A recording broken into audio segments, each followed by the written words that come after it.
If the area of equilateral triangle is 36 under root 3 centimetre square, find its perimeter. अब बेटे दो तीन तरीके तो नहीं है इस क्वेश्चन को सॉल्व करने के। सबसे इजीएस्ट वे ये है, हेरॉन्स फॉर्मूला का जब फॉर्मूला इंप्लीमेंट करेंगे तो साइड्स हमारी क्या होती हैं इक्विलेटरल ट्राइंगल में, सारी सेम होती हैं। और मैंने यहाँ पे ए कंसिडर कर लिया है। ये ए हो गया, ये बी और ये सी, ये तीनों साइड्स इक्वल होती हैं। जैसे कि हम लोग जानते हैं कि इक्विलेटरल ट्राइंगल की तीनों साइड्स बराबर होती हैं।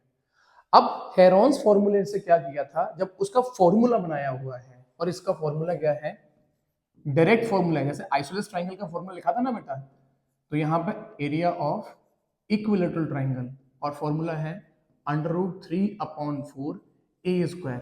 बेटा ये फॉर्मूला भी जो निकल के आया है हेरॉन्स फॉर्मूला से ही निकल के आया है। तो आप डायरेक्टली क्या करेंगे, इस फॉर्मूले को पुट करेंगे तो ये क्वेश्चन बहुत इजी वे में होने वाला है। अब देखो ध्यान से, एरिया ऑफ इक्विलेटरल ट्राइंगल हमें दे रखा है, तो यहाँ एरिया ऑफ ट्राइंगल है, तो उसकी जगह पे क्या लिख देंगे, 36 under root 3 is equal to under root 3/4 and यहाँ पे ए स्क्वायर।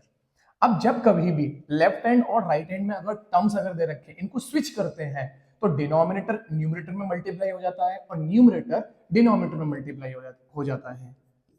तो यहाँ क्या लिखा है, 36 under root 3 multiplied by 4 upon under root 3 is equal to A square. Under root 3 से बेटा अंडर रूट 3 कट गया। अब यहां भी बेटा मल्टीप्लाई मत करना, ये स्क्वायर है, जब यहां से स्क्वायर को स्विच करेंगे तो किस में कंसिडर हो जाएगा, अंडर रूट 2 में।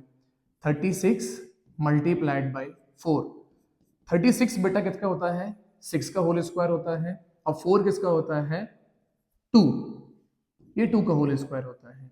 6 इंटू 2 करेंगे, 6 2 से कितना हो गया, 12 इज इक्वल टू 8। जो साइड आ गई बेटा कितनी आ गई, 12 सेंटीमीटर। अब हमें निकालने के लिए उसने क्या बोला हुआ है, पेरीमीटर। तो जैसे कि हमें मालूम है कि पेरीमीटर यहाँ तीनों साइड्स बराबर हैं, तो पेरीमीटर का फॉर्मूला कितना हो जाएगा, 3a।